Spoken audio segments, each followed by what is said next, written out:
welcome to a Stage Studio, today hosted by Maurice from HHI Graduate School of Management and me, Martin from RWTH Aachen University.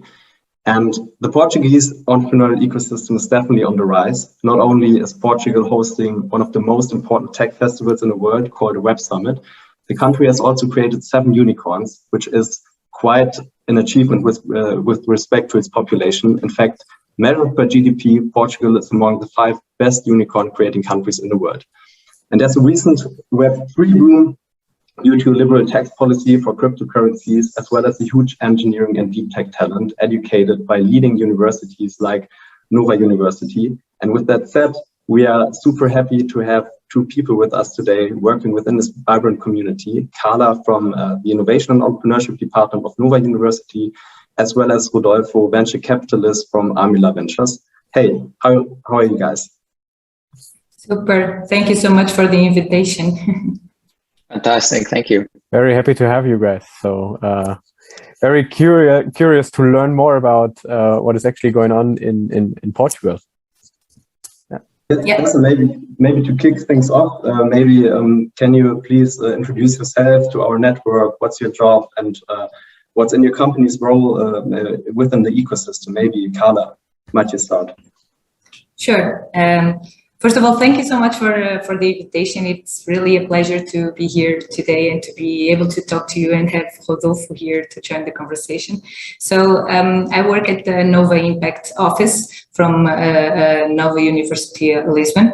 And the main goal of our office here is to support and develop initiatives from entrepreneurial education. So we have a set of programs to boost the skills and the competences between our students, but also to support the creation of our spin-offs that come from the research that is developed within the Nova organic units, schools, but also the promotion and the commercialization of the technology that it's developed within the university. So we are trying to make sure that we do this transfer knowledge to the society to create, to promote the value creation. And of course that we always try to do this in collaboration with industries and all our partners to move forward into the creation of impact or impact-driven projects. So that's basically what we do here at the Nova Impact office. And you, Rodolfo? Go ahead. Sure. My name is Rodolfo. I'm a senior associate at Armilar Venture Partners. Before I introduce Armilar, let me just say that I'm really happy to be here with Carla and Nova, which is one of the most active universities in supporting entrepreneurship and with whom we've been cooperating for a long time. And I'm particularly happy to be here with you, Maurice and Martin, because last year I had the privilege of attending Stage 2's first edition. It was one of the best and most well-organized events I've seen. A lot of great quality from founders pitching. So really happy to be here and looking forward to this year's edition. So Armilar, we are a venture capital firm based in Portugal. We've been around since 2000. We started investing back then actually in the United States, and part of the reason is that there wasn't much of an ecosystem at that stage in Portugal. Now there is one, as that's what we're discussing here. But even in Europe, we were lagging behind quite significantly. Then along the years, we actually came back, and today we are fully focused on investing in European founders, early stage, deep tech, very focused on software. And I think that our role in the ecosystem in Europe in general, but certainly because we have a bit of a regional footprint, at least in Iberia, we're actually looking at companies in different regions in Europe, is to try to identify and select and be selected by the best and most talented founders in Europe. And that's how we see ourselves as enablers that provide certainly capital, but that would be the least important, I think, value add that we have, because that's a commodity. And so I think our role is very complementary to what you guys do at Aachen University and Nova. and we try to sort of be there for you, for the students that are, or researchers that are bold enough to try to set up their own firms, many of them as spin-offs of universities. So we see ourselves as enablers of these founders. Very, very nice. So it's a pleasure for us to have you with us. And as you might know, what we actually aim to do is that everyone at the stage two family learns about the other members of the family. So, and therefore, what we would like to do today is to learn more about what is actually going on in Portugal, the ecosystem. And looking at Portugal, what do you think makes Portugal such a specific or particular ecosystem and field for entrepreneurship, actually? So maybe both of your opinions are very, very interested as we are looking at those viewpoints. Yeah, well, I don't know if, Carla, I should start. Sure. Well, Rodolfo, you can interrupt me whenever you want, nevertheless. But I would say that apart from the obvious, which is for sure those easy enablers like Portugal being a very welcoming country with a lot of sun, a lot of good food. It's way more than that, I would say, because I think that Portugal has been growing a very interesting ecosystem that is bringing a lot of strategies from not only from the capital, like Rodolfo was saying, bringing just the capital, but also the knowledge and the talent that has been increasing a lot, mostly with the engagement that universities and the role that universities have been playing along the years. And I guess that Nova University, in that sense, can also be proud for contributing to that pool, but also the policies and the regulations that have been created along the years to boost the ecosystem. So there is a lot of Portugal has more than 150 incubators that is trying to accelerate the growth of these projects. We are seeing the increasing amount of funds that are here to support this transition or this growth, this acceleration of really science-based projects and talent that it comes out from universities. So the overall ecosystem, it's growing on the right direction as a whole. So Portugal still has a lot of steps to do, but I think that we can be proud of the developments that have been done over the years. But for sure, Rodolfo can say better being on that other side. I fully agree. I think Carla mentioned, I think, what the key points are. I think, Martin, in your introduction, you've put forward quite a few points that I would obviously subscribe to. I would perhaps add an additional, what could be an additional reason why we've been so far blessed with quite a few. You mentioned the unicorns, but we also have a host of other companies that are doing extremely well. Some of them will reach unicorn status, others won't, but they will still create an enormous amount of economic value. And I think part of the reason is like this why not type of mentality. I think, we are a very small country. I mean, we represent, I think, less than 1% of the GDP of Europe, which probably represents 25% of the worldwide GDP, perhaps even slightly less. And so there is like this, we don't have the size, but I think we have the grit and the sort of small country mentality or small community mentality, which is not exclusive for Portugal, for sure. You see a lot of amazing hubs in Germany, in France, in Spain. And so I think that there's this sort of like, you see a lot of founders that have had experiences outside of Portugal or are bringing their companies abroad just because the size of the country does not allow them to have even a minimum viable market for them. And so the fact that we need to export from day one pushes us to sort of like, okay, so if we're going to export, we might as well do it big, That may be a slight advantage, which is being a small country, a small internal market. And so there's like this, there's a huge expat of Portugals throughout the world.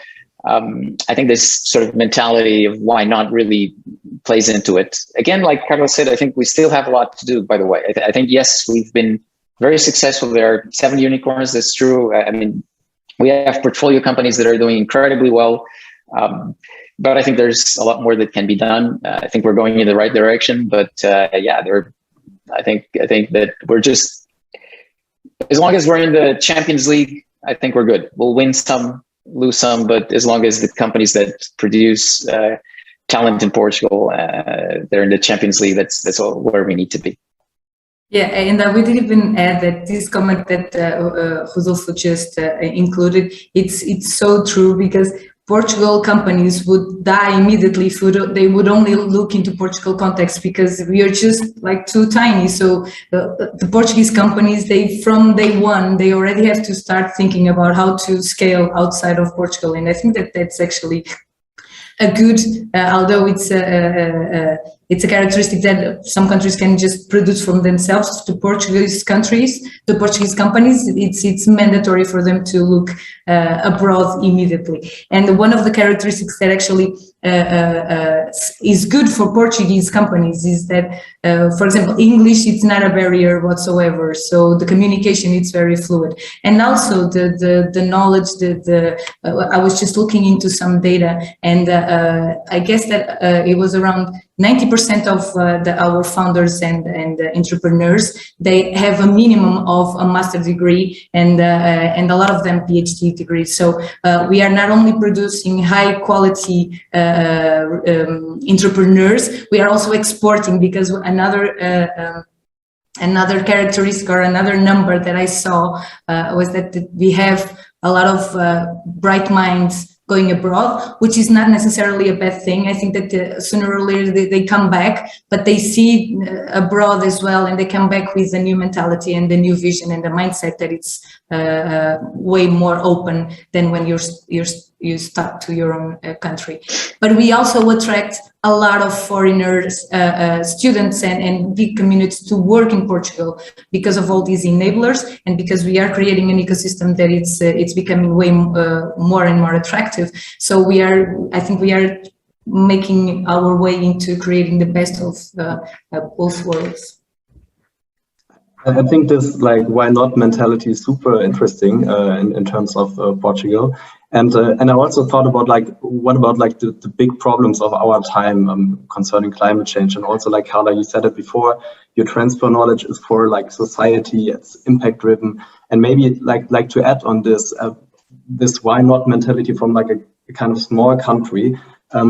Was it always the case that we are impact driven, or do you see also a big trend in Portugal, turning to more sustainable startups? And also maybe you, Rodolfo, what about your investments? Do you put more focus on this than before, maybe? Look, I think it's a good question. And I think that the issue of sustainability is not even a vertical, I think. I think it's like an underlying assumption that everyone is sort of getting impregnated in a very good way. That so I would tend to, well, first of all, we invest in a very horizontal manner. So we're not specialists in one vertical. We're not specialists in one type of technology. We like technologies that are enablers of other technologies. So one of the most successful companies in our portfolio is a low-code platform for application developers to very quickly develop enterprise-level applications. And it's actually from an alumnus of Nova called OutSystems. Condessa is also an amazing. Another alumni, yeah. Condessa is another amazing company, also in the developer space.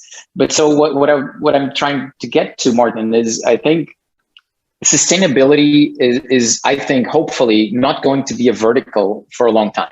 It's just sort of like this, like electricity, if you will. We don't think about electricity, but it's there everywhere. And so it's something that we see companies and founders in particular very concerned about that. And so regardless of whether they're doing some, more efficient battery or, parallel computing for more a data-driven society, every single founder does have this drive towards, let's put sustainability as an underlying mission. So on our end, not being vertically focused, we are not, I would say, looking for sustainability-oriented companies, but I think it's there everywhere. we would look at any company under that sort of vision that sustainability is here to stay in a good way, and that's a good thing. Yeah, I couldn't agree more. And even going even lower on the, not lower, but way back where entrepreneurial education should start. I've seen, I haven't been in Nova for that long, but for the last 3 years, since I arrived to Nova, the students themselves, and they're focused on their projects from then until now. You can see a shift and this mentality of creating more and more sustainable and social impact driven projects in their core. I think it changed dramatically. So I think that in the coming years, the projects and the startups that will emerge from universities context, they will have this mindset and this mentality in their DNA, and it's how it should be, I guess. Very interesting. So we heard about you telling or reporting about the particularities of the ecosystem, and of course the successes that you already have, right? Being a small country, many companies being founded, unicorns that evolved. So there might be a recipe already that you have in place that works quite well, and also that is somehow focusing on sustainability. And looking at the locals there, so do you see or do you recognize patterns of collaboration between universities and VCs, which are particular, which you would suggest as best practices, for instance? I would allow Rodolfo to start with Oh, sure. Well, you are the expert, but I will give it a try. So we at Armilar, so we have something a bit particular in us. So the founding partner was himself a researcher many years ago. So he spent quite a few years in academia doing research before he went into the business world. We have other partners and members of the investment team who most of us have a technical background. Some of us, not me, but some of us have also research experience. So we do have this very sort of like DNA-ish on the techie, geeky side. And aside from that, from these 2 decades of operations, we've established, for sure in Portugal, very close relationship with universities. In fact, our current fund is a tech transfer fund with the mission to look for different sorts of university spin-offs. And so we are pretty close to several universities, not just in Portugal, certainly a lot in Portugal. I was myself leading a tech transfer office of one university here many years ago. I didn't do as good a job as Carla is doing, for sure. There are some very good examples of universities doing amazing work in tech transfer, for sure in the US, where I also spent a couple of years, but also here in Europe. Germany, amazing examples. In Portugal, I can tell of a few examples, and Nova is one of them.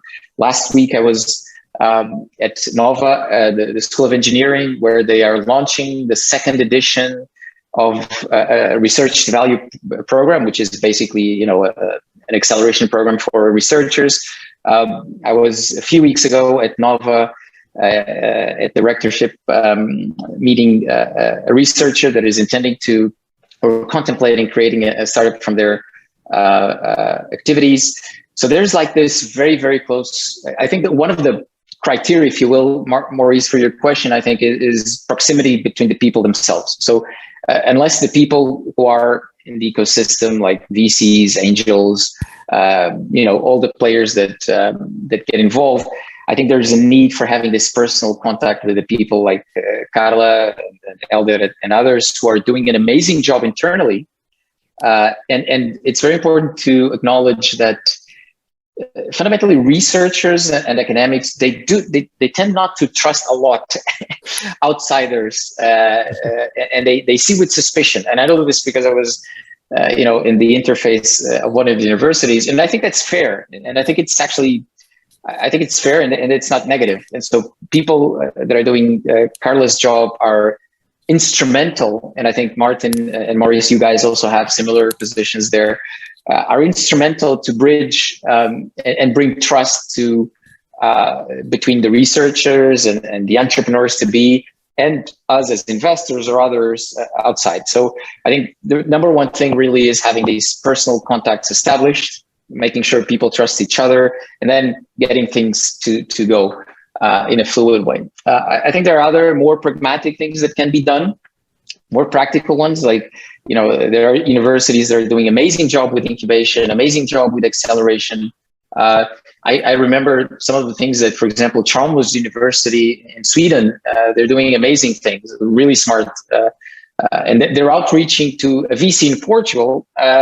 You know, there are a lot of VCs throughout Europe, and they're very smart, very active, and trying to match investors with their own startups. So I think there's a bit of professionalism that goes into it that can make part of the success of this transition between universities and the rest, is my opinion.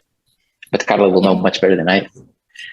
No, I think you actually have a very good knowledge about the overall picture. And if I would, besides agreeing with what Rodolfo just said, but stressing out that aspect that he mentioned about researchers being a little bit scared about even the jumping to transforming and to transfer their knowledge into a business or a reality. It's one of the things that we actually try to work on to create programs that actually from day one incentives our research to look at their areas of expertise and the research that they are doing into how are they going to create value out of this. And these programs, they turned out to be really important for them to really understand that, because in Portugal, not that many years ago, research was unfortunately not so focused on being transformed into products or services. It was a lot of demand on our research to produce scientific articles, to get more grants, to continue that never-ending story. So this scenario is changing quite a lot, and it needs to be even more emphasized on that sense that research should, of course, there's primary research that it's the basic and fundamental, that it's very important, but research should be applied, should have an outcome, should have a social and economic impact towards the society. So our programs are also tending to look into transforming our researchers into opening their mentality of how to create value out of their research. And then there's another thing that we try to create, or it's a public and governmental program that is also trying to reduce this gap between the research that is done in the universities and the business world, let's say like that, which is the collaborative laboratories, which are actually institutions or associations that were created with the goal of answering needs of the market, bridging universities, companies, municipalities, investment funds when needed, depending on the area. And this is a way of putting all these stakeholders that understand the market needs and have a real problem that needs to be tackled into a formal legal institution that brings the best out of each stakeholder. And this NOVA, for example, is involved in 11 of those collaborative laboratories, and it's leading 3 of them at the moment. And it's one of the ways to also reach, and it's becoming a best practice in that sense that it's also creating value, and the results are coming out.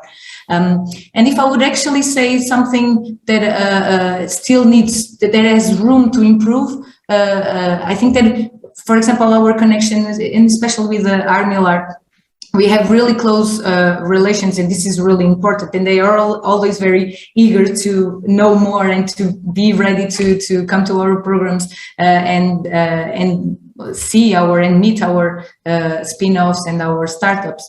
But I think it's still missing a little bit of more acceleration programs that actually boost these basic research into accelerating, making them ready to the market.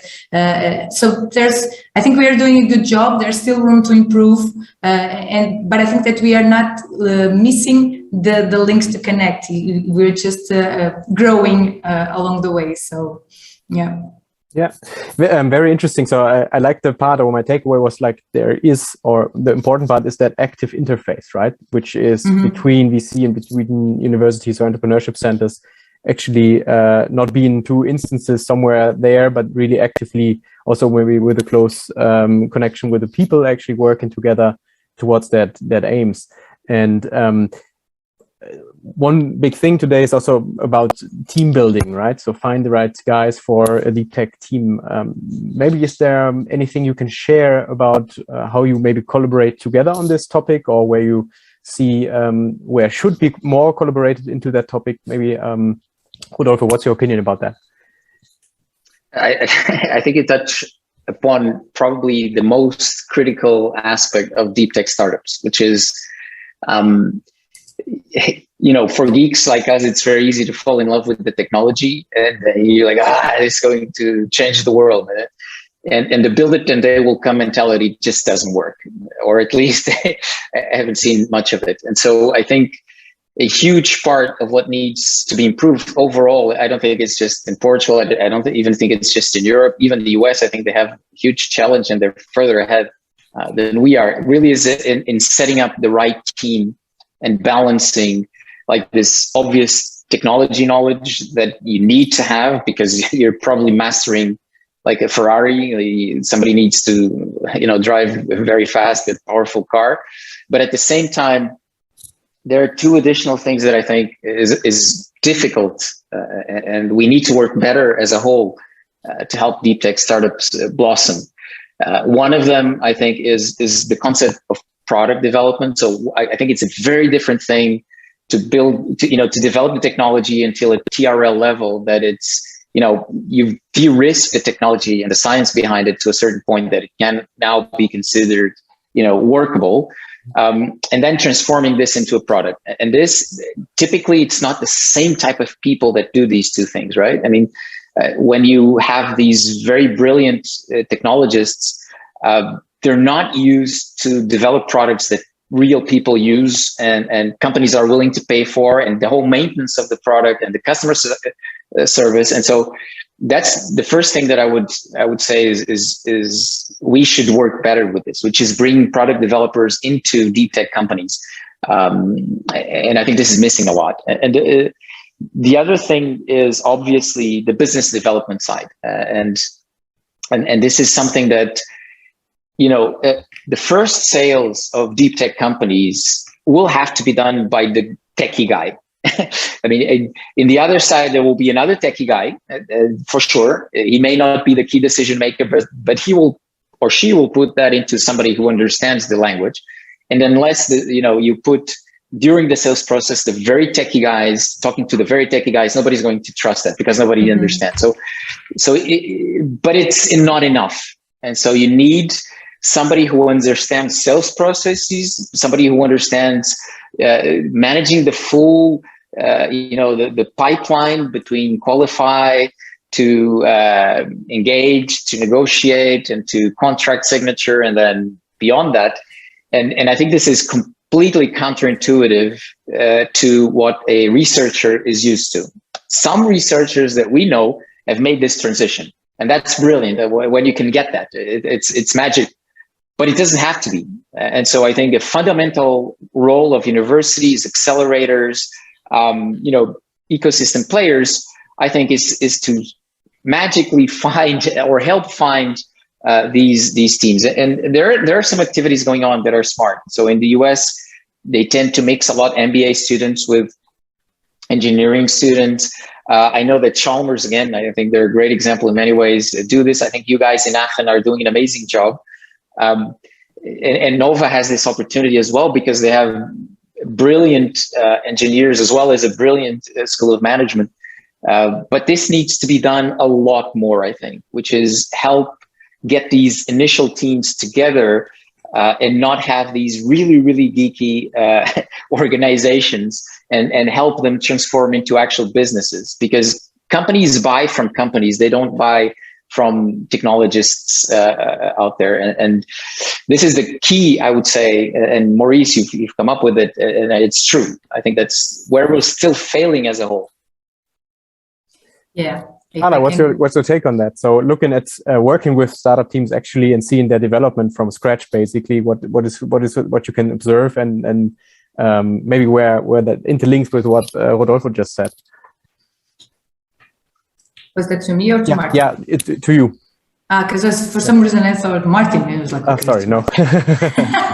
No worries. No, I couldn't agree more. And it's great that you mentioned that because so Nova has 9 different faculties. And this goes from areas of knowledge from sciences and technology, medical sciences, business and economics, tropical medicine, you name it, law. We have a really big spectrum, and all of our faculties of our schools, in one way or another, they are actually doing really well in terms of promoting these entrepreneurial skills, but they are stuck in their own little bubble. And that's why I think it's so important to have an office like we are at Nova Impact, that it's at the rectorate level, because our goal is actually to try to create what Rodolfo is just saying. It's a neutral ground where all these faculties are on the same stage to create multidisciplinary teams. So our core in every program that we do at the Nova Impact office, it's precisely to create multidisciplinary teams that bring their knowledge, their experience, and their background into developing teams that are highly skilled, but also that can contribute in different perspectives to solve a certain problem. But there is still a lot of there's still a long road to go, and it's very true. In the beginning, we need our scientists to be the ones also explaining and selling the product, but later on it has to be someone specialized. And it's super interesting that you actually mentioned these programs, because we are right now at the moment designing precisely how to bridge. So we have a program that it's called Sciencepreneur, that it's focused on giving the tools to our scientists to develop this entrepreneurial mentality, mindset, skills, and look at their areas of expertise in a way that they can create value. But we also have the best business school in Portugal, so why shouldn't we just take advantage of the two of them and have these technologies that are being developed, looked by these students? They're a lot of times during even their MBAs, they have to analyze these case studies and how can we create value, or how can we potentiate this technology that is being developed. So I think this is going to be a program that is going to create value in that sense as well, because I think that we will find a way to leverage this technology. And also at the same time, what we are trying to do is we have recently created in our office, but for the entire university, a portal where we can showcase all the technologies that have been developed in our different faculties. And this serves not only other companies, but also VCs that are looking into technology that can match what they invest in terms of their portfolio. But trying to do this match and to reduce this barrier that I totally agree with Rodolfo that there still exists, because I guess it's normal, especially when we are talking about universities and you get these researchers to develop something, they are stuck in their own little bubble. So our goal is precisely how can we leverage this potential that we have. Okay, we have this people from sciences and technology, they have this super cool product that it's targeted a certain market, but they have no idea how to sell it. Okay, let's bring our students from School of Business and Economic and see how students are MBA. A lot of them, they are doing MBAs in their companies, but a lot of them, they are also trying to look for different opportunities. So why not bring them together into the same place? So yeah, great. I hope I answered the question. Sure. So mixing basically researchers with tech-specific knowledge with, let's say, the business guys a little bit more. The business guys, yeah. Do that actually. Cool. And maybe we can continue, since you have started the conversation by talking a little bit about the Portugal ecosystem and the evolution you're seeing. And maybe it would be also nice to get some insights on real showcases. That means companies like you are spotting within your ecosystem. So maybe starting with Carla, could you provide some insights on your incubator output? That means interesting founders building businesses from cutting edge research, for example. Maybe you can name some teams. Yeah, I think, well, I guess Rodolfo will be able to say this better than I will, but I think we have in our portfolio some that are becoming quite interesting. Before, I mentioned Condessa because I know that Armilar is one of the investors, and it's actually one of the alumni. It's from Nova, so it's good because it matches here, and there's more from that are also invested by Armilar. Of course, that system, it's the unicorn that we are very proud of. He is an alumni from Nova, and of course that this leaves us really proud of. But very recently, for example, there's a company that is called Build Analytics, and they are from IMS, and they really recently they were acquired by Accent, another company. So they did a really good job. But besides that, there we have some other that are still at the moment. It's not a very expressive number, but it's an interesting number nevertheless.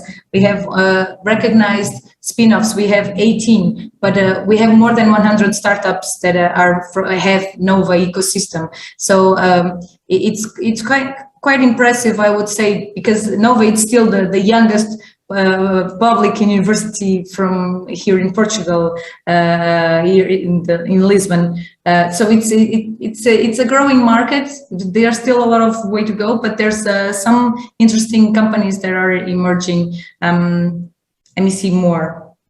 I was trying to get some fancy names, but I'm not sure if you would know the names of them. Do you have any better names in mind, Rodolfo? Yeah, I think you've told of a couple of companies we are very, very privileged to have invested in. Those are two good examples. Maurice, so first of all, I haven't been in this industry long enough to be knowledgeable or have this, long-term view, but I've had the opportunity to be in different spots looking in. I think it's radically different in Europe, right? It's not just Portugal. I think if you look at the past decade or so, I'm not even going to talk about the crazy 2021 in terms of startup funding, but for the last 10 years, I think we've witnessed an extraordinary evolution in Europe, and in certain hubs for sure, even more so. And I think, it's amazing what's been happening. With respect to universities, I'll give a couple of very concrete examples. Some I know a little bit better, others not so much, but I think it's very interesting in a way of the circle coming together. And so, yes, our biggest success in terms of commercial traction is obviously OutSystems. This is a company that is massive right now. And they have this very close contact with the university. Another deep tech company that we're very privileged to have invested is called Feedzai, and they are they do fraud detection and prevention. They're risk ops for the financial sector. We've invested when there were like 3 founders a long time ago, more than 10 years ago, from Coimbra University, and they have grown massively, and they're now beyond unicorn status. What's really interesting in these two cases, matured companies, and I'll talk a bit about Condessa, something interesting, but what's really interesting about these two examples, I would say, is what they're now giving back. So OutSystems now has a very strong program of in educating people to program in low-code platforms with Nova in particular. So they're establishing these activities, they're sponsoring research. And FeedsEye has just established a very close program with IST for AI research and applied research. In fact, FeedsEye has been the Portuguese entity more than universities to submit patent applications. And so see that there's like this circle, and you know, at a certain point is actually now companies going to university to give back, obviously with the intent of return on investment, but this feeds in. And what this does is that you have students and researchers that are sitting next shoulder to shoulder with people who are at the business side, and they're just the fluidity of this is amazing, because you know, you just get the mindset, oh, okay, so this is another you know, career path, starting my own business or joining a startup, and so we're now at a maturity point, and it doesn't happen in Portugal or alone with our portfolio companies, but this is really powerful in the sense that now the ecosystem is self-sustained. And so this is really important. I think VCs that invest in deep tech or spin-offs from universities and the tech transfer offices, I think, you know, the work that started maybe 15 to 20 years ago is starting to bear fruits. I think we need to do a lot better, but seeing this come through is really, is very gratifying. Condessa has a nice story because one of the partners at Armilar is the one that has been in the board since we've invested. And according to the founder, and he said this publicly, so I'm not going to disclose anything that is private. Our partner, Pedro Ribeiro, was one of the, I think, 3 people who may have read the guy's thesis. And so I think if you're going to invest early stage in deep tech, you need to have this commitment to the founders because they're going through a lot. You know, starting any business is tough. Starting a deep tech business, I think, is even tougher. And so I think that, you know, if you have the right set of people and players in the ecosystem, you'll get this circle going. And I think collaboration between companies and universities at this level, which were themselves, you know, spin-offs, we're starting to see this throughout Europe, and that's great. And I think we need to double down on that. And that is part of, I think, great examples. We have many companies that spin off from universities. You know, I wouldn't sort of like name names, but it's something we see recurrently.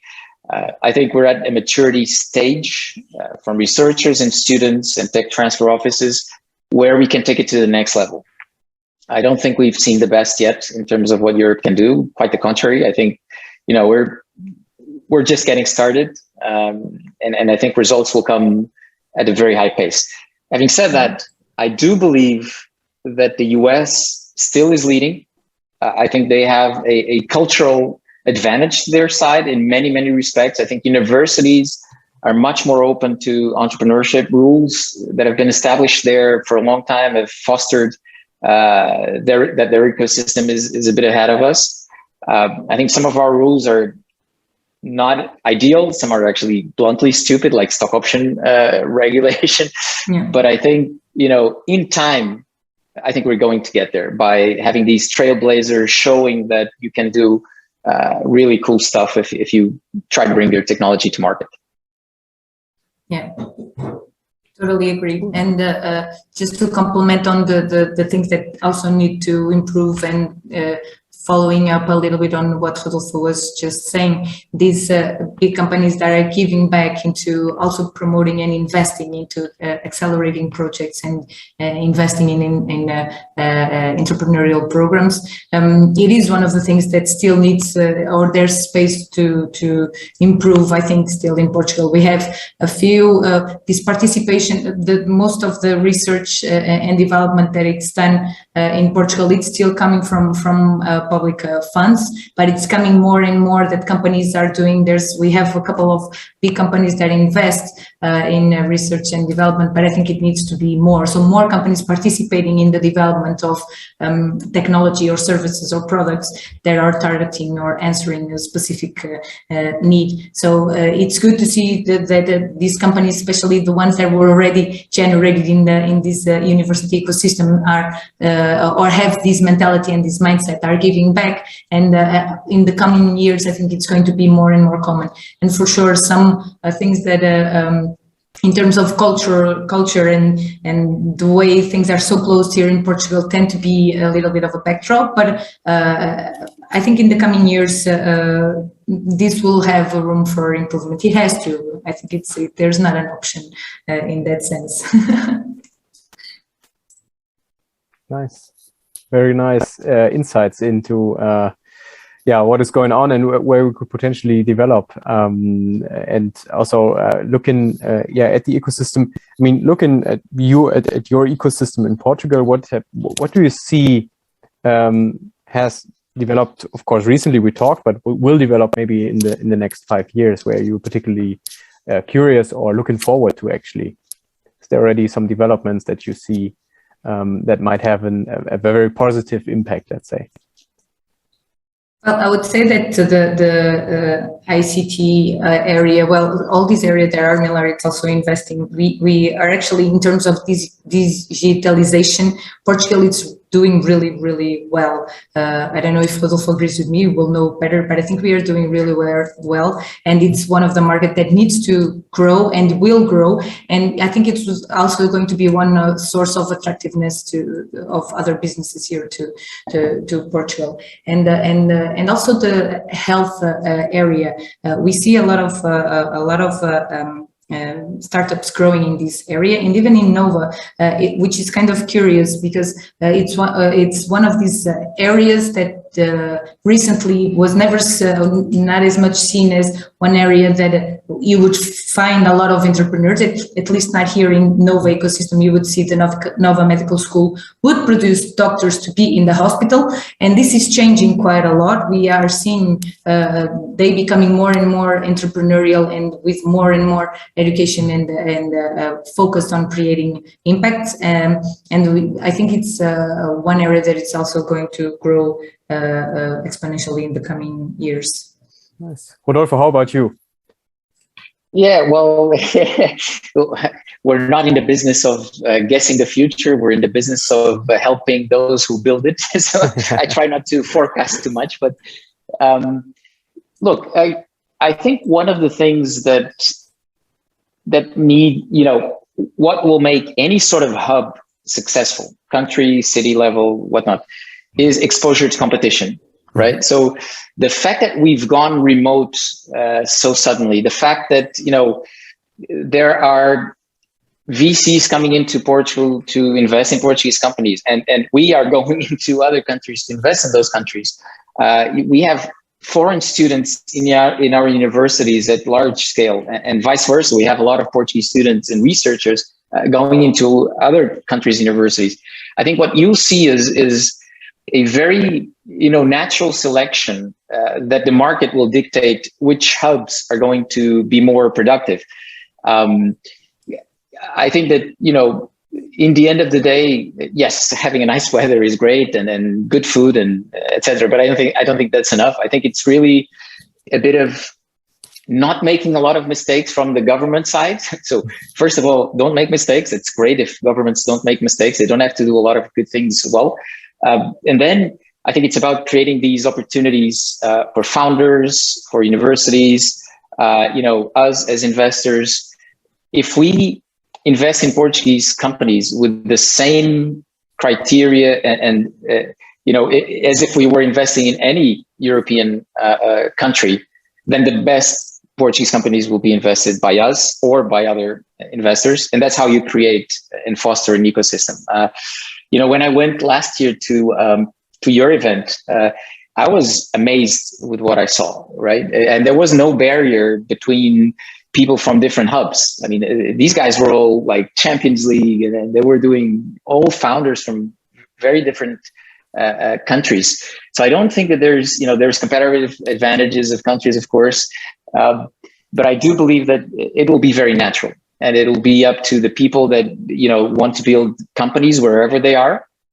And if we happen to be Portuguese or if we happen to be Spanish or whatnot, I think we'll naturally find hubs in different locations in Europe. And it's true that we've been investing quite a lot in software and software tools, and we have a bit of a legacy there, positive one.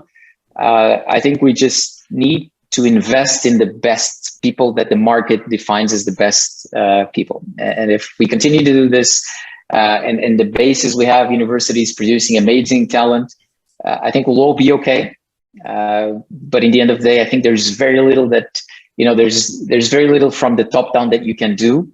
You need to, bring good things together, like smart people at universities, smart money, smart accelerators and so on, and then let the market decide. And we're here for that. So I don't have an answer for you. I'm sorry, Maurice. That's good. That's good. But I think it's about fundamentals.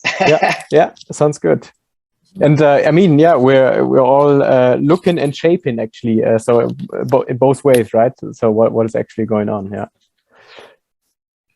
Maybe last point from our side. So Rodolfo talking about like the stage 2 network, and I was also super happy to hear that Chalmers University, for example, reached out to you concerning investment opportunity. And what kind of investment opportunities are you currently searching for, like regarding your tech transfer fund? Or like to put it differently, I mean, we have like a huge pan-European community, and which kind of team should contact you after this call with looking to like business model wise or industry wise? Absolutely. So we have sort of like this dual traction of funds, so seed funds and A plus funds, and so on this tech transfer in particular, which is a seed level fund, we're looking for companies that have proprietary technology, that have completely de-risked the science and technology. So we would not fund companies or teams that are still developing the technology, but we're okay with investing in zero revenue companies. We invest in pre-seed, seed, very focused on software. They may have some hardware components, but the business model and the core of the technology would have to be in software. That's where we invest. No limitations in Europe. Like I said, early stage. And then if it's already at a different level, Series A on and beyond, also very happy to engage. I think we would look preferably for very deep tech founders who also have on board, like I've said previously, people who understand product development. And if they don't have yet, they need to get on board, sort of like a business development expert. But we're sector agnostic. We're technology agnostic. We're just very focused on software, and very happy to, part of my business is really to deal source. So I would be delighted to receive. And there's this, by the way, there's this huge advantage that you guys provide investors like us, which is like this filtering that you already. So I know that if a team contacts me coming from you or from a partner university, I know that there's a filter already of a certain level of quality and trust in the teams. And so that's very valuable for investors like us. And I appreciate very much the work you're doing.